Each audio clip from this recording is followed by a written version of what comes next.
If you find yourself waking up in the middle of the night wondering why Kiwi knives have never made Oprah's list of favorite things, go ahead and hit that like button. Good afternoon, YouTube. Welcome back to my channel, JPM.Cuisine. Today for you, we've got another unboxing, a special unboxing. This is sort of a off-the-cuff type of unboxing, not from one of the manufacturers that I typically review from. This is from Kotai Kitchen, or Kotai. They reached out to me, asked me if I wanted to review one of their knives. I said, sure, go ahead and send it. Love to review it. And so they sent me one of their Kiritsukes. Basically, it's taken a while for me to get to this point, but I wanted to make sure I got all my things in order when I reviewed it for you guys. So, you know, obviously it's not something that's blown up on the internet like you've seen with some of the other knives on social media, like Dow Strong specifically, or Maiden or Mizen. But this one, I've seen it at a few places. I've seen it online, and so I was kind of curious. I looked them over to kind of figure out what was going on and what they were doing, what they were offering. And so this is actually a Japanese style Kiritsuke. They use 440C steel, not a very common steel today, so a little bit, maybe I would say maybe a little bit higher end, more like tool steel is what you typically will see. 440C is like those EDC knives, things of that nature. But let's go ahead and open up and see what we get. So this is the one that ships out from Amazon. You can order it directly from them, and they'll ship those out from France. They cost a little bit more on their website. It's a little bit cheaper on the Amazon site, but you don't get the bamboo box and such, so it's okay. If you go on their website, you'll see it's the same knife. It's just the box and packaging and the way that it is displayed is a little bit different. So we've got a 440 steel. It's an ebony handle embossed with the Kotai. You guys can see that in the heel or in the palm of the handle. It's an ebony wood handle with a pin, a decorative pin, if you will. Again, it's that 440 steel, and they send it with a little sheath. And this is the Kiritsuke. And so my initial thoughts looking at it immediately, the handle is octagonal, very clean, some raised edges between the seams of the wood and the metal, but nothing that sticks out as being grotesque or anything like that. So very nice finish, fit and finish on that. The ebony handle, it feels a little bit small compared to the ones that I've been testing before, but I like that. And so this is a very comfortable ergonomic style handle, very Japanese profile. We've got the 440 steel with the machine grind, and this is actually, it has the sashimi finish, but not hammered manually by hand. This is actually a machine press hammered finish to give you those dimples, and it is unique because each knife is hammer pressed individually. And so we've got a 50-50 hollow or 50-50 grind on it, and we've got an HRC 59. I think it retails on their website for $158. Again, it's a little bit cheaper on Amazon. I'll post the links to both so you guys can go and look at them in your own time, but that will be in the description box below. All right, so let's go ahead and check out the balance on it. It's a little bit blade heavy, so just in front of the choil there is where we're getting the balance on this edge. So, and again, it is a much smaller handle than what I've normally been using, but very small but very comfortable handle, okay? And so we don't have a rounded spine, but it is a finished polished spine, very clean. Very clean looking knife. Again, that signature Kiritsuke style with the very acute angle on the front end. That being said, I'll get the weight and I'll post it. I forgot my scale. I don't have it on me. Don't worry. Let's go ahead and do some cutting here. What do we got? We've got the onion. We're going to go ahead and get into this. I haven't touched up the edge, and so again, this isn't a demonstration of how to cut. This is just me getting a first feel of how it feels cutting. Again, I'm sitting down, so don't use this as an instructional video on learning how to cut.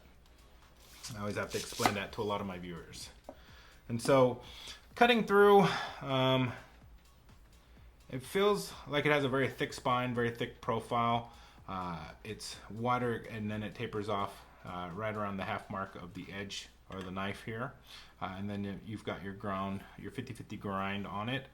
And so a lot of people will cringe by the way that I cut my horizontal cuts into the onion. I'm worried that I'm going to slit my wrist, guys. My hand is typically up. If I'm pressing down, I'd have to pull the knife up in order to get into my wrist. So don't worry about that. I am a trained professional, just so you know.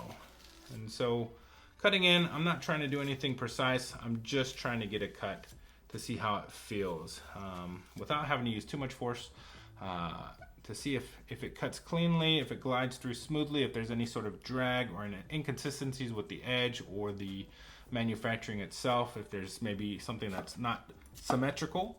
And then also to see how it feels when I'm doing my cuts through. And so the best thing about the Kiritsuke style is the tip itself is great. It lends itself well for tip work. And so that's one thing that I really like about this profile. The knife itself is very immaculate.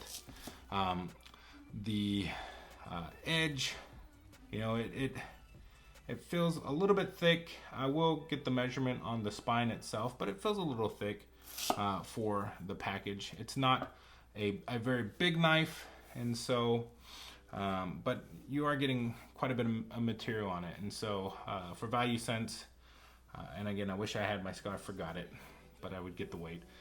It doesn't feel like it has a lot of heft or it's very heavy, but it does feel, in terms of the mass for the knife, it does feel like you get quite a bit of mass on this knife. So it doesn't feel very thin or very cheaply made, if that's what I'm trying to say. It doesn't feel cheap, okay? So let's go ahead and do some slices on this other onion. Just want to cut through, see how thin I can get it, pushing down. Oh man, it feels great. And so just some drag or some draw cuts to see sort of how that profile. Oh, I forgot to show you guys the profile. Let's get into that. Let's show the profile real quick. All right. And so we've got a rounded edge all the way through to the tip, to the heel. We've got, as you can see, where it raises up. So it's maybe flat in the last 1/6 of knife or so. But in terms of cutting, feels like a razor. I didn't have to touch it up. I didn't touch it up, but it feels really good in the hand. I like the style. It looks, when you grab onto it, because the handle is so small, it feels like it's going to be a smaller knife, which is typically more nimble. But it also, looking at the handle, you would think maybe there's a lot less material in it, a lot less weight, but that is deceiving. It is actually got some good mass. Very small, short, stubby handle. Last time when I cut on the Dow Strong, the handle was elongated and I think it was coming up to my wrist, probably around here, and this is more comfortable in traditional style for a Japanese style feel, using, I believe, Western style maybe components. Maybe 440C isn't necessarily Western. More along the Eastern style look is what I would say. Okay, so let's go ahead and cut into some cucumber. Just cut a piece off. Wow, this knife cuts amazing. So, it's like a very clean cuts, very clean cutting knife. The feel is great. The edge is immaculate. The tsuchime, depending on what you're cutting, tsuchime may have a little bit more effect on if you're cutting like larger items, squash, things of that nature. But in this sense, it's cutting very well, and so nothing's really sticking to it or grabbing onto it where you feel like you have to use any additional force to try to get through it, and so that's nice. We'll go through and cut a tomato here. So I'm just going to go ahead again and do our little horizontal cuts. All right, so a little bit of this is a ripe tomato, so a little bit of some drag here. As you can see, the edge, it felt very sharp when I was using it, but this is a ripe tomato. The juice is already gushing out. And so I would hit this with the strop at least before using it. And again, I didn't do anything like that with this knife just because this is an out of the box unboxing first look. And so it is what it is. But along the lines of cutting into the cucumber with the skin, cutting into the onion, I didn't run into any issues. And so this one, I imagine if I just drag through, yeah, it's relatively sharp. This is a relatively ripe tomato. And so, you know, just trying to use the weight of the knife itself, it's not bad. Again, like I said, I would do just a little bit of a strop here. And so it binds up typically right there. All right. Just go a little slow. All right. Let's go ahead and cut into some lemon here. What do you say about that? Okay, so we've got the tough rind on a lemon. Let's cut this off. Okay. And we'll just cut the rind off itself. Okay, and it's, again, so that tomato, just to show you, that tomato was very, very ripe. And so it's not having trouble cutting. It's not a geometry issue. I think we're just dealing with a very ripe tomato. This knife is cutting very well.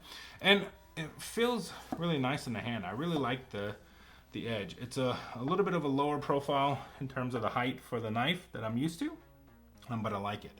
It feels very clean, very compact, and you know, for a knife like this, I really like the way that it is designed. So very nice. Kudos to you guys at Kotai Kitchen.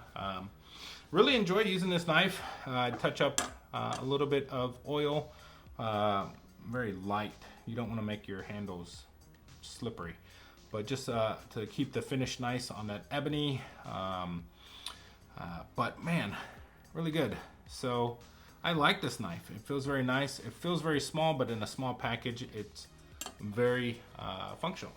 And so with that, a few things I wanted to mention about this knife.